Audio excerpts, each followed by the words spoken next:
Крым – это целый мир в миниатюре. Он настолько многолик, что поездки в разные его концы похожи на путешествия по разным континентам. Я беру свою фотокамеру и отправляюсь в долгие прогулки по полуострову для того, чтобы самому увидеть все его исторические памятники и запечатлеть их поразительное многообразие. Этими впечатлениями хочется поделиться с каждым. Поэтому в эфире телеканала АТР приглашаю вас на прогулки по Крыму. Прогулки по Крыму с Алексеем Гайворонским. Давайте вместе откроем эту землю.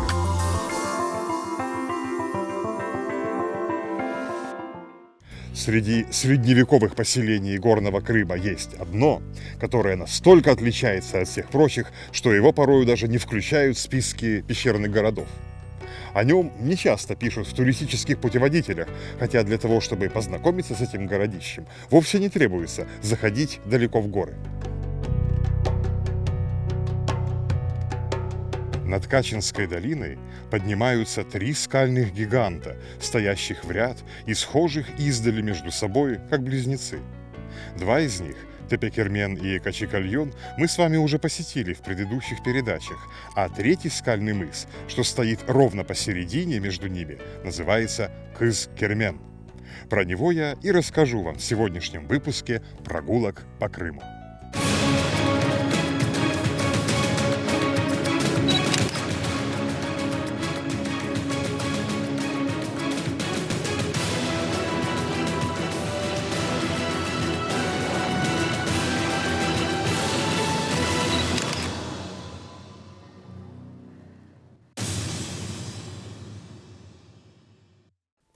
С запада и востока Кыз-Кермен окружен 2 глубокими ущельями, а крутые белые осыпи поднимаются к подножью длинной отвесной скалы с плоской вершиной.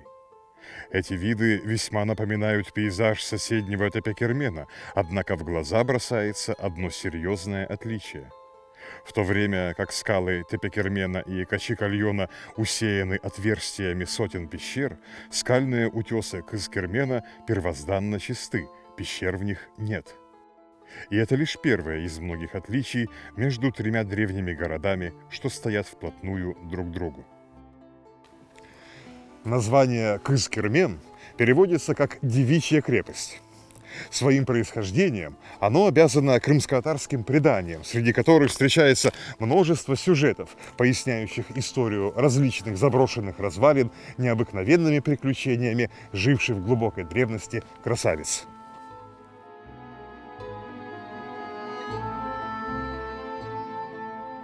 Благодаря таким преданиям в Крыму получили свои названия сразу 2 девичьих башни Кыз-Куле, одна в Судаке, а 2 возле селения Черкес-Кермен.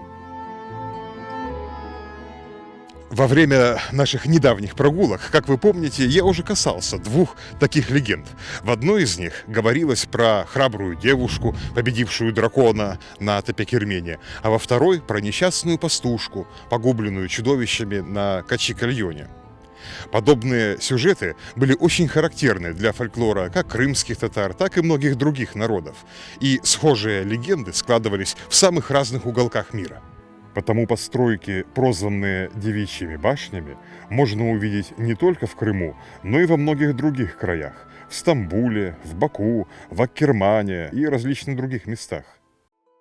Однако из всего этого множества девичьих легенд наиболее красочной и необычной, пожалуй, выглядит та, которую здесь, в Крыму, когда-то сложили в связи именно с этим местом, с Кыз-Керменом. Когда-то давным-давно, говорит эта легенда, Тепекерменом и Кыз-Керменом правили 2 враждующих княжеских рода. Наконец, после многих лет войны и переговоров, князья решили помириться и поженить своих детей. Но тут возникло новое затруднение. Дочь кызкерменского правителя считала, что жених должен первым прийти к ней, тогда как сын тепекерменского князя, напротив, полагал, что эта будущая жена должна первой явиться перед будущим мужем. Никто не хотел уступать, и тогда князья решили, пусть над ущельем возведут огромный мост, а молодые вступят на него одновременно и встретятся на середине. Ко дню свадьбы мост между Кыскерменом и Тепекерменом был готов, и жених с невестой вышли по нему навстречу друг другу. Но когда они сошлись на середине, кыскерменская княжна выхватила кинжал и убила жениха. Ее тут же зарубила свита княжеского сына, а мост рухнул. При взгляде с кыскерменских обрывов на высящийся неподалеку Тепекермен в воображении легко рисуется это сказочное сооружение – гигантский мост, который в действительности, конечно, никогда не существовал. И не только потому, что в Средневековье просто не умели строить подобных сооружений, но еще и потому, что расцвет жизни на двух соседних городах пришелся на разное время. И к той поре, как на вершине Тепекермена возникло оживленное поселение с домами и улицами, Кыскермен уже несколько столетий как был пуст и заброшен. Вершина Кыскермена удивительно напоминает другой пещерный город – Чуфуткале. Она тоже вытянулась над ущельями узким плоским мысом, напоминающим сверху вытянутую сковороду с тонкой рукояткой. Как и Чуфуткале, Кыскермен со всех сторон окружен пропастями, и сюда ведет только одна дорога. В самом узком месте мыса она была перегорожена каменной стеной. Сейчас от этой стены остались лишь груды развалин, но в древности она была не менее 5 метров высотою. Подъезжающих к ней путников встречали 2 полукруглые башни и ворота на самом краю обрыва. Место их былого расположения сегодня указывает лишь древняя дорога. Во время археологических раскопок на этом укреплении была сделана удивительная находка. В самом центре 130-метровой стены, на одинаковом расстоянии от обоих обрывов, археологи обнаружили внутри крепостной кладки замурованный скелет ребенка. Рядом с ним стоял кувшин, который обычно использовался для пищевых продуктов. Цель такого захоронения не вполне ясна. Однако тут можно вспомнить, что во многих культурах древнего мира существовал обычай человеческих жертвоприношений при постройке крепостей, дворцов и других важных сооружений. По древним поверьям, духи принесенных в жертву людей должны были охранять и защищать тех, кто будет обитать в таких постройках. Примечательно и то, что кыскерменское захоронение было сделано во время ремонта стены, то есть после того, как она была разрушена то ли землетрясением, то ли ударом неприятеля. Потому не исключено, что исполнение такого ритуала было призвано предотвратить повторение бедствия. Нет четких доказательств тому, что в данном случае мы имеем дело именно с этим жутким обычаем, но других объяснений странной находки пока что найти не удалось.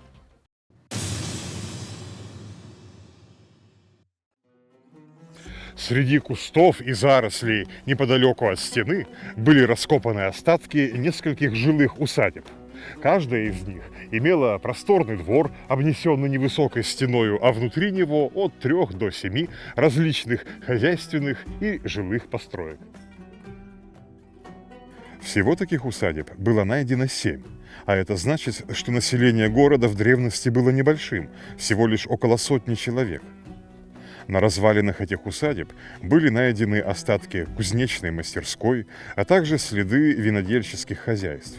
От них, как и во многих других пещерных городах, сохранились каменные виноградодавильни – тарапаны. Они располагались и внутри усадеб, и в балке у подножия горы, и на обширном пустыре внутри крепости, который жители ближайших сел в долине могли использовать как укрытие для своих семей и скота на случай военной угрозы. Во всех этих деталях Кыскермен очень походил на другие пещерные города. Но вот чем он разительно отличался от них, так это практически полным отсутствием пещер. Если на Качи-Кальоне пещер насчитывается около 120, а на Тепекермене до 250, то на Кыскермене их всего 3. Цистерна для воды в одной из усадеб, сторожка для дозорных на южном обрыве и монашеская келья, да и та, по всей видимости, была вырублена уже после того, как город угас.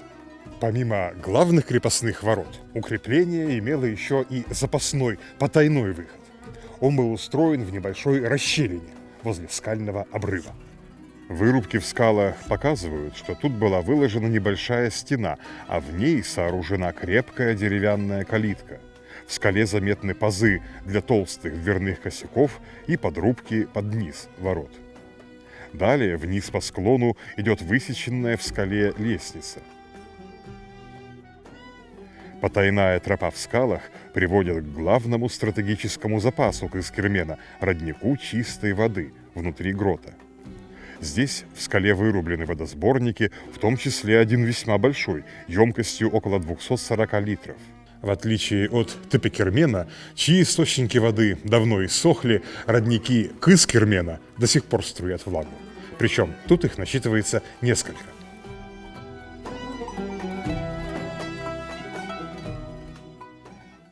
Один из них в соседнем живописном гроте использовался местными жителями вплоть до самого недавнего времени.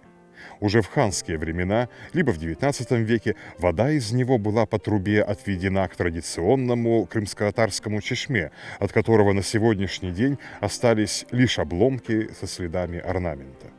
Такие источники являются местом очень интересным для археологов, ведь возле них всегда можно найти множество черепков от разбитых сосудов, а эти черепки, в свою очередь, способны поведать немало о том, когда люди впервые начали приходить сюда за водой.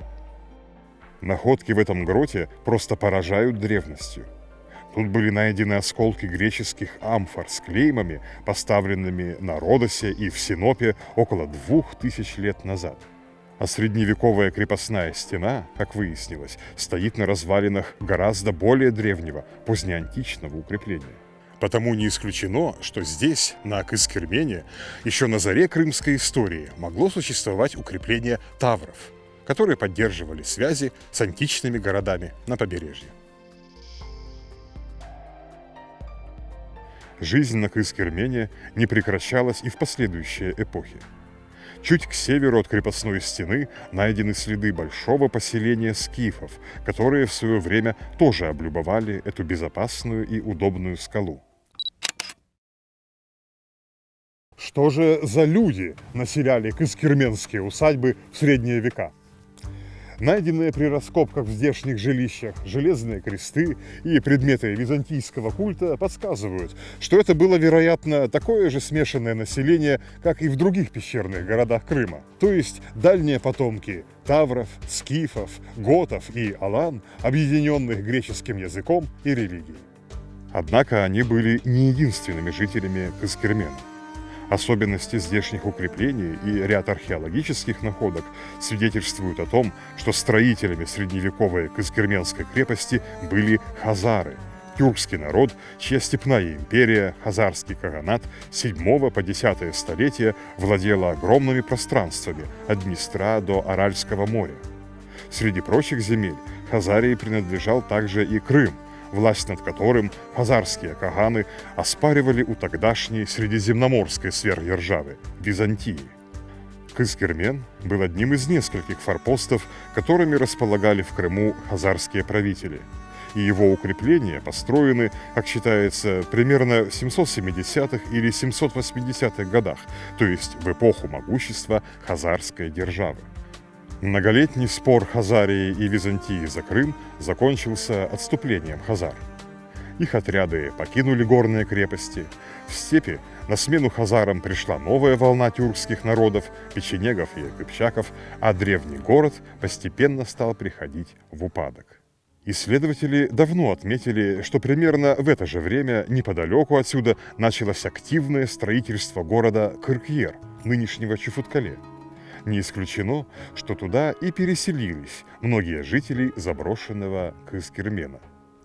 Достойно внимания и то, что в Чуфуткале издавна существовала большая община караимов, а ведь известно, что важное место в формировании этого народа занимали именно потомки хазар. Итак, как можно видеть, поселение на Кыскермене возникло гораздо раньше, чем на других пещерных городах. Но раньше, чем на них, оно пришло и в упадок. Этим и можно пояснить основное отличие Кызкермена от его соседей, то есть практически полное отсутствие пещер. Ведь массовое их сооружение на других городищах вошло в традицию уже после того, как Кызкермен опустел. Этот город ушел в небытие настолько давно, что его первоначального имени и его истории уже не помнили, пожалуй, даже последние жители Качикальона и Тепекермена, которые оставили своим далеким потомкам, крымским грекам и крымским татарам, лишь красочные предания о своенравной кызкерменской княжне.